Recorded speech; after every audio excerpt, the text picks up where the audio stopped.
ছোট ছোট বন্ধুরা আছে, তোমাদের সকলের কাছে আমি একটি সহযোগিতা চাই, একটি সাহায্য চাই। সেটি কি সাহায্য?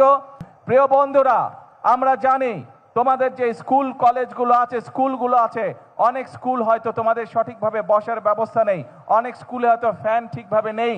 আমরা কাজ করছি, তোমাদের এই সরকার কাজ করছে তোমাদের স্কুলগুলো যাতে ধীরে ধীরে আমরা গড়ে তুলতে পারি। কিন্তু আজকে এই নতুন করে স্পোর্টস ইভেন্টে তোমাদের কাছ থেকে আমি একটি কথা নিতে চাই।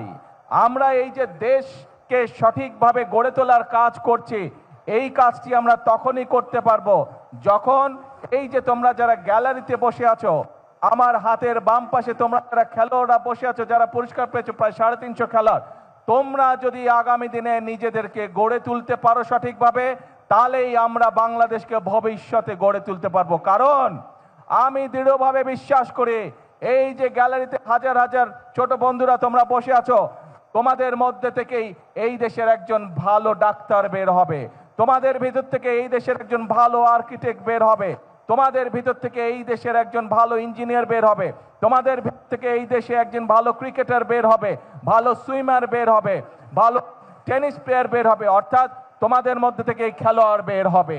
আজ তোমরা সেটা প্রমাণ করে দেখিয়েছো। তোমাদের মধ্যে থেকেই এই দেশের বের হবে যারা এই দেশকে সামনের দিকে এগিয়ে নিয়ে যেতে পারবে। কাজেই নিজেকে কখনো ছোট ভাববে না, নিজেকে গড়ে তুলতে হবে।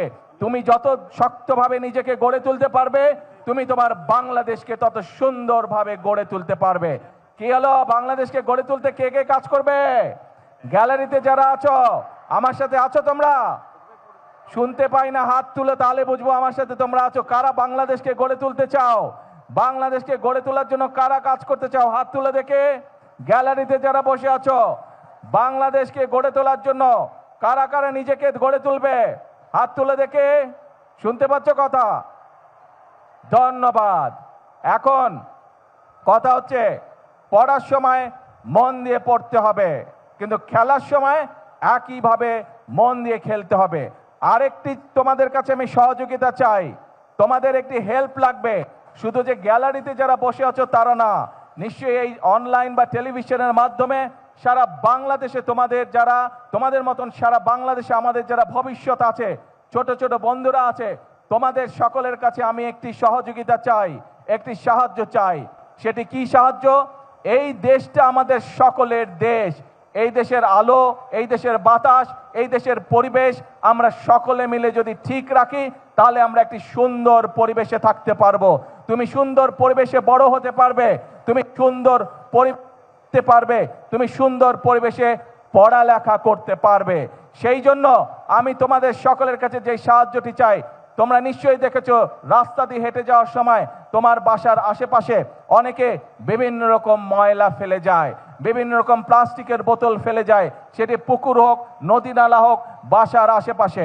এখন থেকে যদি এরকম কোনো দৃশ্য তোমাদের চোখে পড়ে, প্লিজ তোমরা তাকে বারণ করবে। দরকার হলে সেই ময়লাটি তোমরা তুলে নিয়ে গিয়ে যেইখানে ময়লা ফেলার জায়গা নির্দিষ্ট, সেই জায়গায় ময়লা ফেলতে হবে। আরেকটি কাজ তোমাদেরকে করতে হবে, কেউ যদি পুকুর, নদী, নালায় ময়লা ফেলে, যদি তুমি পারো বন্ধুদেরকে সাথে নিয়ে সেই ময়লাটিকে পরিষ্কার করবে, যাতে আমাদের পরিবেশটি, আমাদের নদীর পানি, পুকুরের পানি যাতে পরিষ্কার থাকে, যাতে সেখানে মানুষ সুন্দরভাবে হাঁটাচলা করতে পারে বা মানুষ সেখানে বসতে পারে পুকুরের পাড়ে। আসো, এরপরে আরেকটি তোমাদের সহযোগিতা চাই আমার, আরেকটি তোমাদের হেল্প চাই আমার। সেই হেল্পটি হচ্ছে, প্রতি বছর চেষ্টা করবে তোমার বাড়ির আশেপাশে হোক, তোমার স্কুলের আশেপাশে হোক, অথবা যেখানে তুমি সুবিধা মনে করো, সেইখানে একটি করে প্রতি বছর গাছ লাগাতে হবে। গাছ যদি আমরা লাগাতে পারি, আমাদের পরিবেশটা সুন্দর হবে, পরিষ্কার হবে, আমরা সকলে মিলে বুক ভরে শ্বাস নিতে পারবো। এবং আরেকটি কাজ তোমাদেরকে করতে হবে, আমাদের কিছু কিছু মানুষ আছে যারা প্রকৃতির প্রতি, বিভিন্ন পশু পাখির প্রতি অত্যন্ত নির্দয় হয়। আজকে আমার সকল ছোট বন্ধুদেরকে আমি অনুরোধ করব, আসো আমাদের আশেপাশে যত কুকুর, বিড়াল, হাঁস, মুরগি, গরু, ছাগল, যত রকম পশু পাখি আছে, আমরা চেষ্টা করব, এইগুলো আমাদের দেশের সম্পদ, আমরা চেষ্টা করব এই যে প্রকৃতির আল্লাহ দেওয়া বিভিন্ন জীব জন্তু, পশু পাখি, এদের যত্ন নেওয়ার আমরা চেষ্টা করব। যত্ন যদি নিতে পারে, অন্তত আমরা চেষ্টা করব তাদের যাতে কোনো প্রকার ক্ষতি হতে না পারে সেই চেষ্টাটি আমরা করব। কি বন্ধুরা, আমাকে এই হেল্পটা করবে? তোমরা করবে? Thank you so much. আর শেষ কথা হলো, আজকের বক্তব্যের শেষ কথা হলো, আমরা আছি, তোমরা যে পড়ালেখা করতে চাইবে সরকার থেকে আমরা তার ব্যবস্থা করব যাতে সে ভালো করে পড়ালেখা করতে পারে। তোমরা যে গান গাইতে চাইবে, যে ছবি আঁকতে চাইবে, যে খেলাধুলা করতে চাইবে, আমরা সব রকম তোমাদেরকে সহযোগিতা করার সর্বোচ্চ চেষ্টা করবে সরকার। কিন্তু তোমাদেরকে সঠিকভাবে তোমাদেরকে গড়ে তুলতে হবে।